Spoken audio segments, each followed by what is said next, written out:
Guys,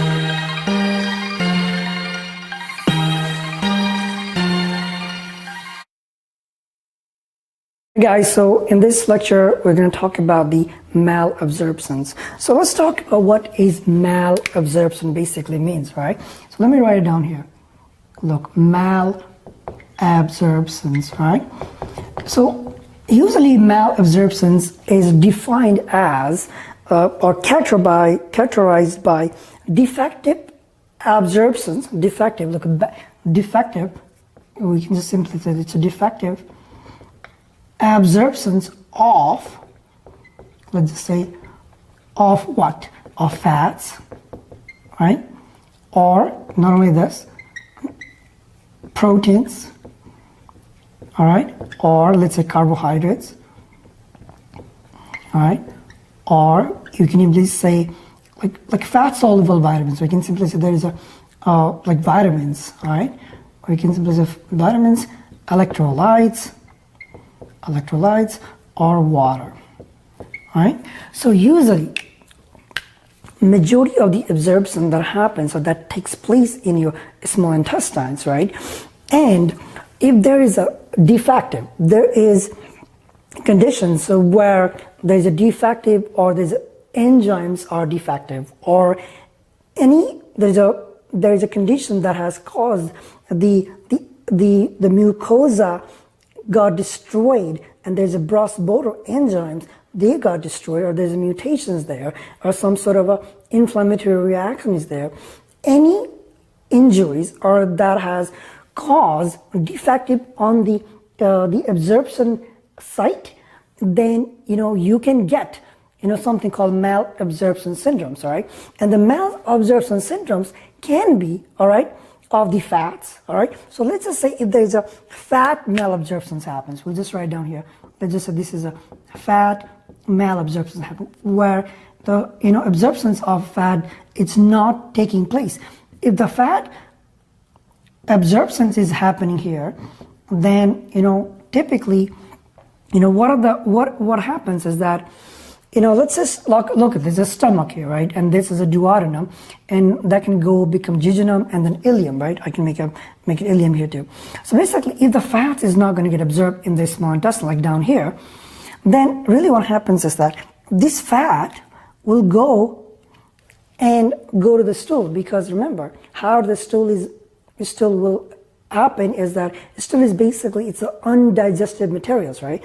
So then, in your stool, basically the stool is what? It contains a lot of this lipids or fats, right? And then you get something called, let's just say, this is what it's called, steatorrhea. That's what it is. Which basically means that it is a fatty stool, all right? That's what it means, all right? And these fatty stools, right, it can even float in, let's say, in water, because it's a lipid soluble. So it's because of what happens, it's a lipid insoluble. So that really what happens is that in your stool, that's what you get to see, all right? Not only this, if there is, let's say, and the fats, sometimes what happens is that it can cause something called like a greasy, or like a very like smelly, foul smelling. All right, greasy, foul smelling, that could happen. And remember, not only this happens, if there is a fat, it's going to the stool, really what happens is that, if it depends on the location, but sometimes what happens is that there is a bile that does not get absorbed with it, right? And then if the bile does not get absorbed, what happens is that it can give you a clay colored stool. All right, or we can even say like a pale color stool that you see. All right, so this is basically, if you're not able to absorb fat, then you can get basically fatty stool, which is what is called steatorrhea, right?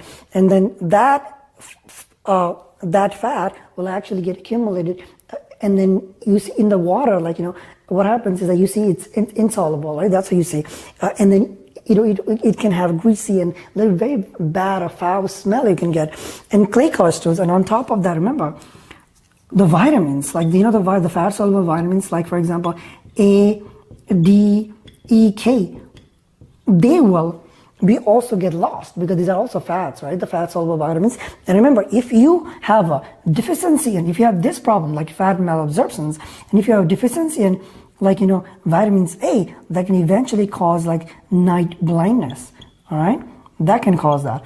Or if there's a vitamin D deficiency, that can cause osteomalacia, all right? If there is, the vitamin K deficiency, that can cause bleeding, all right? So these are usually some of the symptoms that you can actually see if you have a fat malabsorption, all right?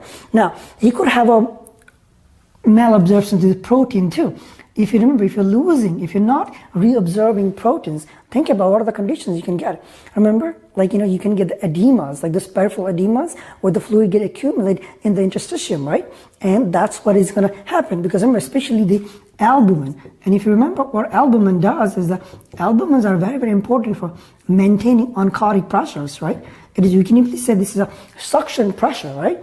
And if you have a low albumin, what happens is that if you remember your physiology, it increases the hydrostatic pressure, right? You have more fluid that gets accumulated in interstitium, and what happens is that and then the suction system, basically they're not able to hold the water, and it's gonna go in the blood, so it's more the water or the fluid get accumulated in the tissues, right? In the interstitium, and that's why it's called edema. That can happen.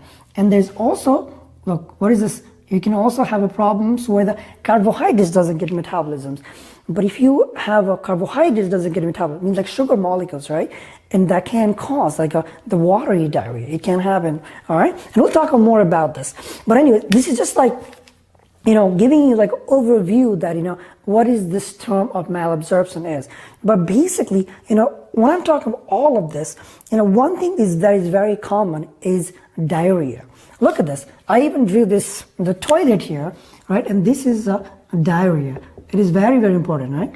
So whatever the conditions of this malabsorption, one of the things that it can lead into is diarrhea, okay? And when you talk about diarrhea, there are different categories of diarrhea we have to talk about. Sometimes diarrhea can happen is because of, the fat, let's say this condition right here. We'll talk about it differently. Sometimes diarrhea can happen because of this one right here, because of the fat malabsorptions, all right? And we'll talk about what are the conditions that can lead into this. Or sometimes diarrhea can happen because of the inflammatory reactions, and we'll talk about what this is, all right? Or sometimes diarrhea can happen, could be, there is two types of diarrhea we have to talk about here. Could have osmotic diarrhea, or secretory diarrhea, all right? And usually this osmotic diarrhea is seen in one of the conditions which is basically called lactose intolerance, all right? That's what you get to see. Or secretory diarrhea, usually this was seen cholera infections, and we'll talk about this too, all right? We'll talk more about the cholera toxins in our infection lectures, right? And then inflammatory reaction. This is maybe caused by inflammatory bowel disease, all right? Or the other conditions, for example, the celiac disease. We're going to talk about this today. Or there's another condition which is called, you have a tropical sprue, okay? Or even the other one, which is caused by this bacteria, the gram-positive. We'll also talk about that too, and that is called the Whipple disease. All right. So here, what I'm going to talk about is all these conditions, right? There's one of the common clinical manifestation is that it can give you diarrhea. Okay, some of this condition can give you bloody diarrhea. All right, but it will give you one forms of diarrhea, all right? And here, that because we're talking about the malabsorption disorders, and this category, this fits into the disorders of malabsorption, right? So it's because of that we're going to talk about these disorders, for example, celiac disease, tropical sprue, Whipple disease, lactose intolerance, okay? We'll talk about all of that in this lecture video. Remember this. And it's always remember, it's important to categorize what condition can lead into what kind of diarrhea, right? And as we go more about this, we'll talk about this, right? So now, after this, let's talk about the celiac disease, and this is very important, and it's often tested. Okay, so we'll talk more about what this is. Now, whenever we talk about, let's not read this. Celiac disease.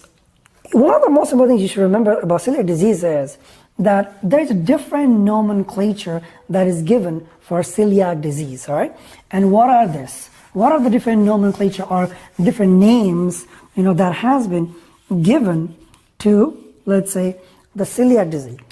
So we'll write about this. This is a celiac, okay? Celiac, we'll write down disease here, okay? One of the terms that commonly they call this as a, your Robbins book called this as a celiac sprue, all right? They also call this as a non-tropical sprue, and I'll mention why. Because there is a condition which is called tropical sprue. All right, and we have to distinguish these two, right? One is a non-topical sprue, other a topical sprue.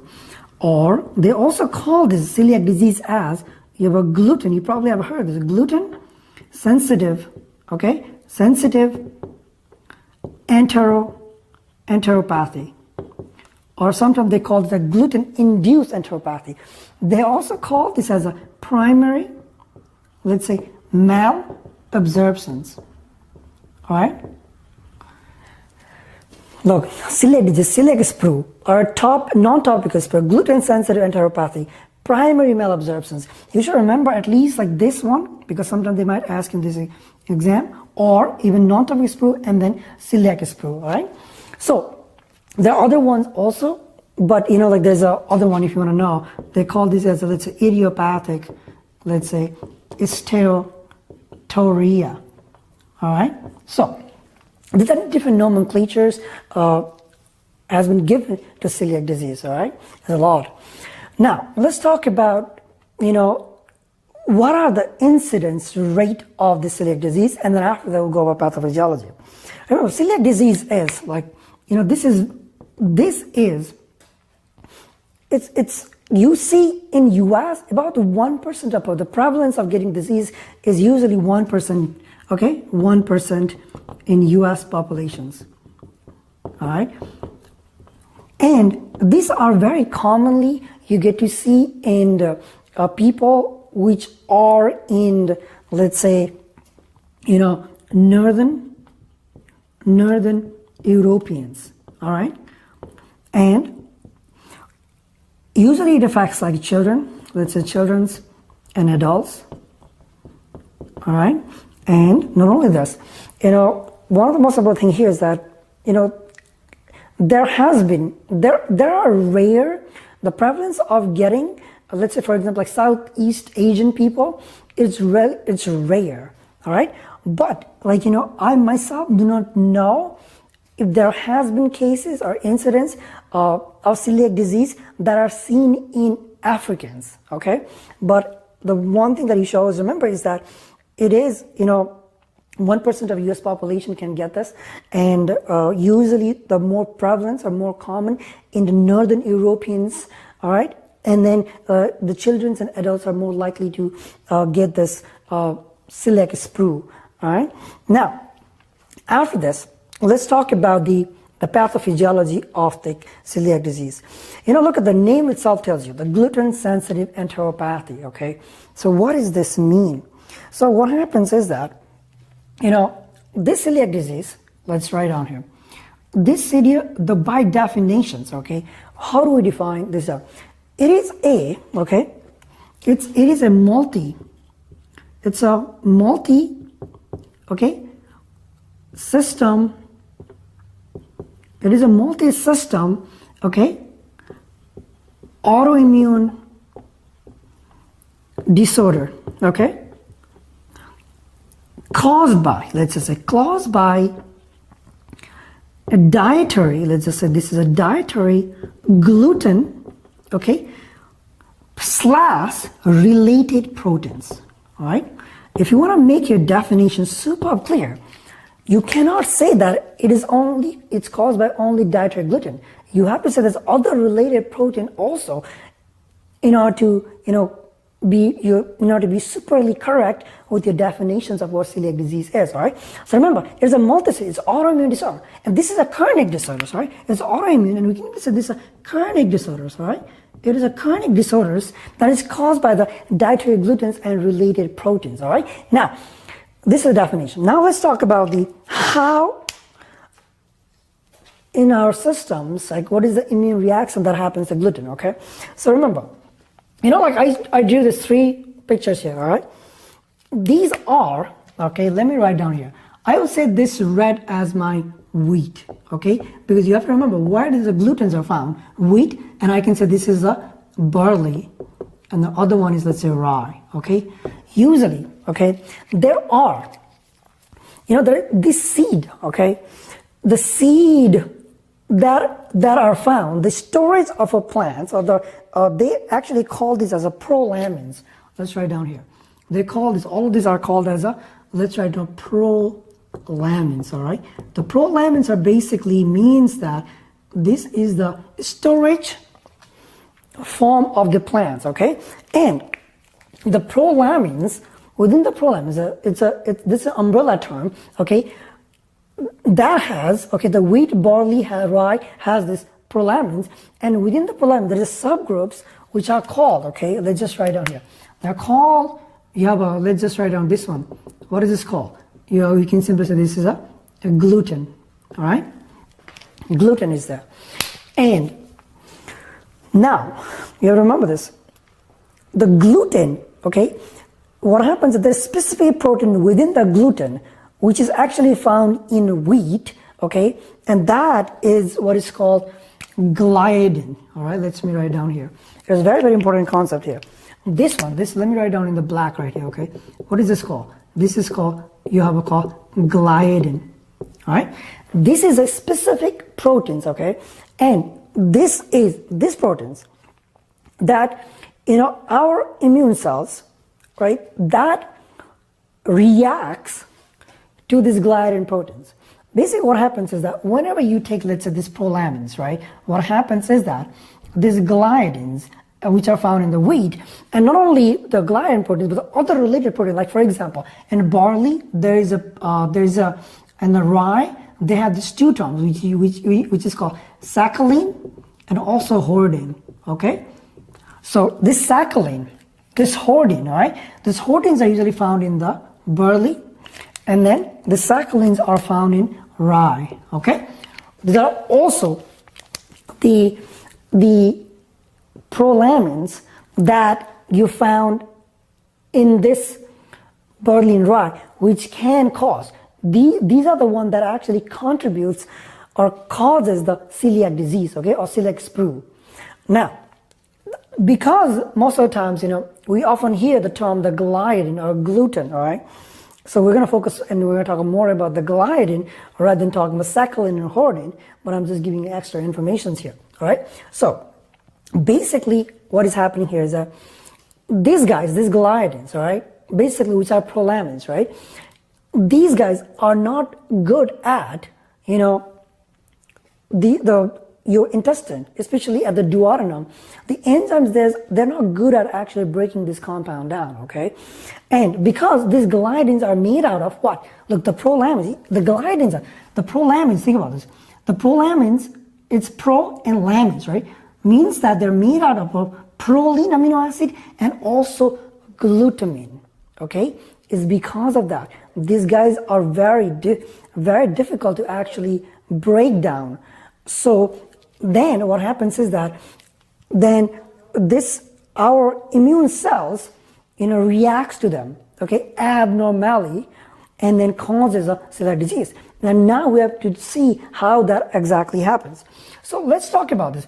Let me quickly draw, the prolines and the glutamate, and then I'll talk more about how this happens, okay? So if I take this, look, you have these cells, all right? Let me write down here. You basically have a N, and then you have a OH. This is a proline compound, all right? And then I'll make another compound right here, which is going to be my, basically, my glutamine, all right? This is NH2 right here, and you have this, and then you have H2N, and then basically you have a hydroxyl compound. Look, so this is my proline, this is my glutamine, all right? So this is my glutamine, all right? This makes because the glutamines are heavily present on the gliadin, right? So when this does not get breakdown, right? Really what happens? When your cells, and this usually happens in the proximal small bowel. Let's just write down here. Your proximal, okay, we'll write down here. This is duodenum, right? So this is what proximal duodenum is. Or let's say proximal small bowel, all right? Small bowel, or simply duodenum. So what happens is that, these guys can come through, these gliadin proteins can basically come here. And then let me make this as a different color, okay? Let me make this as in red, so we know this gliadin, all right? All right? What happens is that you take it in through this way, or it can even comes down this way, all right? So what happens is that when they come here, right, the gliadin, what happens is that there's an enzyme here, okay? And this enzyme is what it's called. Look, it's called tissue. Okay, let me make this in a different color. Okay, what happens here is that, look, what is this tissue right here? This enzyme, it's what is called tissue.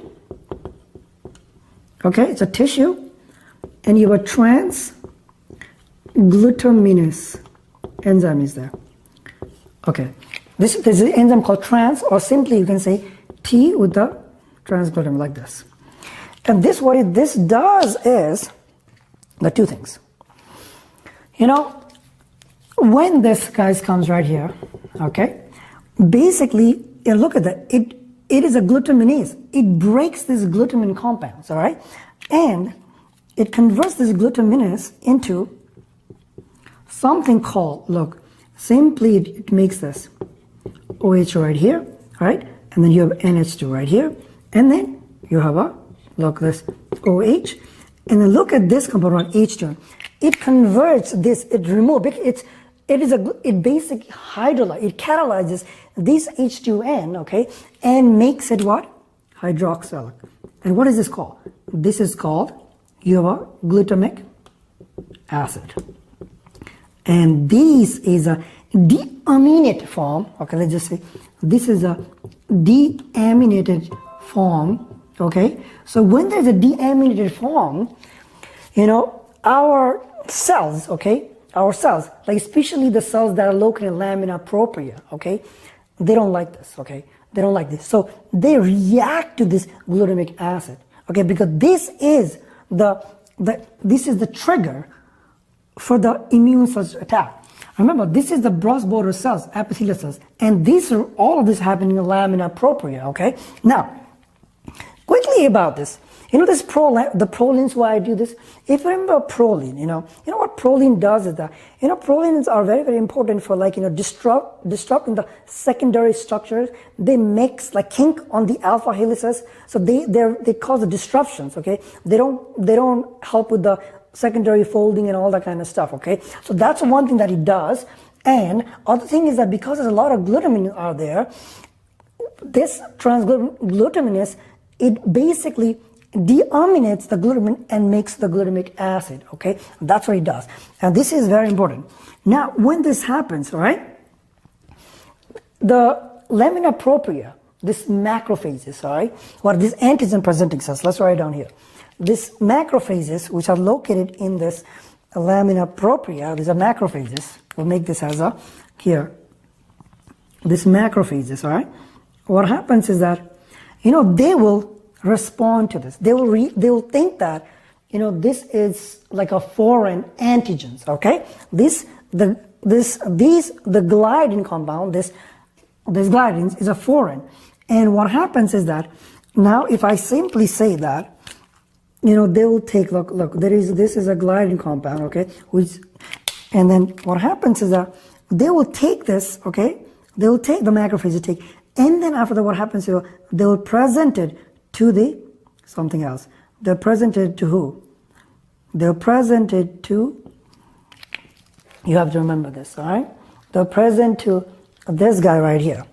And what is this guy right here? CD4 T cells. All right?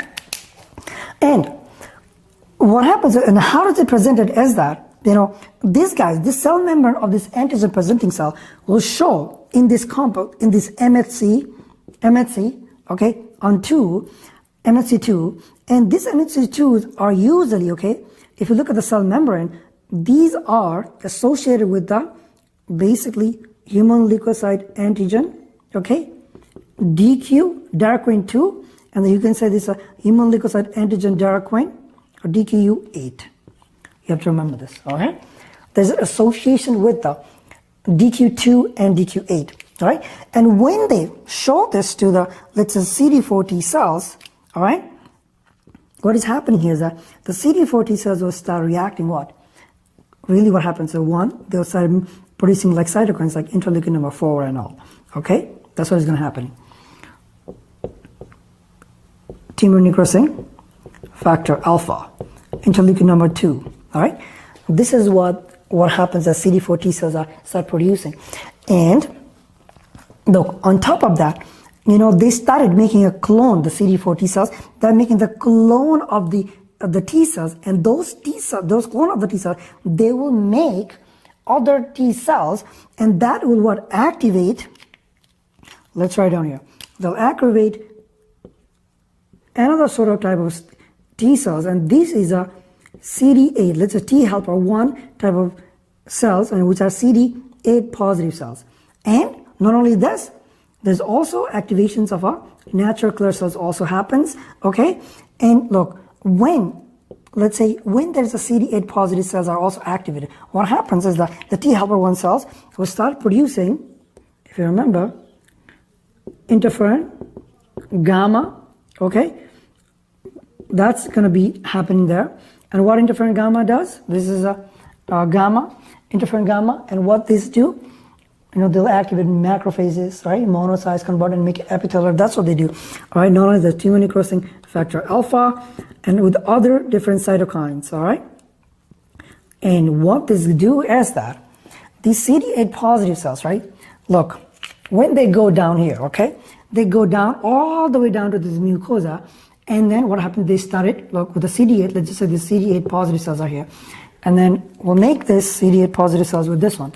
Look, there is a, let's just say this is a CD8 positive in the subepithelial layer, and then we'll make this as a CD8, and what happens is this is a CD8, okay? They started binding to this with the FAS, okay? With the FAS or FAS ligand that present by the epithelial cell. This is a FASL, and this is FAS. And what happened? That causes apoptosis of the epithelial cells. What are these? These are villi, right? Because remember, these epithelial cells has the villi on top of there. So when there's destruction happens, they'll start losing what? Villi. They start losing. And same thing with NK cells will release like porphyrins and all of that. So basically what I'm trying to say is that the T helper 1 cells, okay, and then NK cells, what happens? They start destroying the epithelial layer, okay? Epithelial layer. So what happens is that histologically what you get to see is that, all right, these are flattened, let's just say flattened, or let's say the atrophy of villi. That's one of the clinical, the histologic feature that you get to see, okay? Other thing is that, you know how, look at this down here. Okay, this is a villi, so these are getting destroyed, right? These are getting destroyed, like look. And on top of that, what is this layer right here? This is what is called the crypts of Livacon, okay? So basically, this crypts of Livacon, these are started getting, because there's inflammation is happening down here, the destructions of this epithelium, this will start getting more, let's just make it this, will getting more deepened, okay? That's what's gonna happen. And this is what is called, basically it's called crypt hyperplasia. Okay, let's write it down here. You get, okay, there's our first, one of the things is histologically, look, histologically, okay, right here. Very important, one thing you get is the villi, or the atrophy, or let's just say atrophy or flattened villi is happening. On top of that, okay, there's a loss of epithelial layer, All right, that's what's going to happen. Third is that the crypts hyperplasia is there. All right, hyperplasia is there. And then who is doing all of that is the CD8 positive. And what are they located? They're located in subepithelial, right? So that means that the CD8, the lymphocytes are heavily present on the, let's say, subepithelial or intraepithelial layer. We can simply say that, right? Because that's how they're down here. Like not only CD8, but the natural killer cells are also there. Okay, so basically, these cells, the CD8 lymphocytes are aggregating, or the abundance amount of the CD8 cells are found in within this. Like let's say you can make it down here too. Okay, right here. These are, let's say, okay, I'll make a different color here. Same color. The CD8 cells right here. Okay, natural killer cells down here. That's where you get to see all of them. That's happening down here. So this you'll get to see when there's a, if it's caused by histologically, this is what you find if it's caused by the celiac sprue. And remember, how does that happen here is that the two things you have to remember. There has been cases have been shown that, this HLA DQ2 and DQ8, these are basically the MHC2, right? And these guys are the one that is actually presenting, these are antigen presenting cells, okay, that present the T cells, okay? And these are mediated by CD4 T cells, okay? And it will activate, indirectly it will activate the T helper cells, okay? T helper 1 cells, which are cytotoxic in nature. That's how the destructions of this happens. So villi atrophy is going to happening. And then CD4 T cells, produces interleukin 4s. And you know what interleukin 4 does? Is, let's just say that, what they do is they'll go interleukin 4, and what happens is that, look, what is this we can simply make this as a IgM. Okay, that means this is a B cell, right? B cell. But what happens is that the level of the interleukin 4, it will help the B cell to grow, and also interleukin number 5, and that will get differentiated into what? IgM, IgG, and then IgA, right? So basically what happens is that isotyping switching happens, right? That's what this CD4 T says. So, and how does that happen is that the CD4 T on the level of interleukin 4, what happens? It causes these B cells to get converted into what? Plasmocytes. Let's just say these are plasmocytes. And what are plasmocytes? The plasmocytes are plasma cells, okay? And these plasma cells will start secreting all these antibodies, IgG, IgA. And specifically, they'll make abundance amount of the IgA. And you have to remember this, IgA, okay? And they'll make IgA antibodies against what though? Think about this way. They'll make antibody, IgA, let's say, IgA antibodies against what? Look at this, transglutaminase. So there is basically T and T, tissue transglutaminase. Okay, that's what you get to say. And not only this, there is an IgA against what? What is this compound? There's immune reactions is happening to what protein? What antigens? Gliadin, right? So there's a anti-gliadin is there, all right? And this is what you can find in serology. This is what you find in, let's just say, serology, which means in a blood report, right? That's what you find. And not only this, and there has been shown, it's very interestingly, they saw that there is this found in anti-endomycin is there too. What does this mean? Basically, it is a connective tissue. I really don't know what exactly the cause of this, but that's you find. But definitely remember, the trans tissue glutaminase and the anti-gliadin and also the anti-endomycin. That's what you get to see, all right? And this is what you find in serology, all right? Now let's say, is because there is the level of IgA is so high in these conditions is because of what happens is that, there is another condition that is associated with this IgA.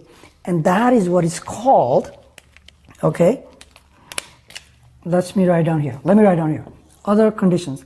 One condition is called, you have a dermatitis, okay, inflammatory skin of herpetiformis, all right? And what is this? The dermatitis herpetiformis is basically a condition where, if I make this as, let's just say this is a what? This epithelial layer, and then on layer down here, what do you have is basically what you have is, you have let's say this is epidermis and there's a dermis. The dermis, they have small bumps right here, look at this. Okay? These are what is called dermal papillae. Alright? And what happens is that when the IgA get deposited, because there's abundance of IgA there, when they get deposited, it triggers the inflammation. Okay? And then what happens is that when they get inflammations, these people who have this, they start getting this vesicular rash. Okay? Vesicular rash, which are very, very painful. Painful vesicular rash that you get. And these are called, pruritics, which basically means very, very, unpleasant itchiness, and they're very painful. They're vesical lesions, okay? That's what you get when there's a IgA get deposited into this dermal, on dermal papillae. And there's a strong correlations between the celiac disease with the dermatitis herpetiformis. But there's also associated, let me just quickly mention a few of them. One is, let's say, type 1 diabetes is there, all right? And not only this, other conditions like, for example, there is type 1 diabetes, but even Down syndromes, let's just say Down syndromes, or let's say Turner syndromes, okay, some autoimmunity, so other autoimmunity disorders, okay? There is manifestation with other conditions like that. But definitely remember the dermatitis herpetiformis though. Now, one thing that I do have to mention quickly here is that, in some people, there is a IgA deficiency syndrome. And if you have that IgA, that means that we cannot check in serology, we cannot check the level of IgA. In that case, you have to check the level of the IgG. And then I'm quickly mentioning that too, okay? Only in that case. And you have to look at the level of the IgG of the, let's say, endomycins and other blood report that you have to do in order to actually do a diagnosis with the celiac disease, all right?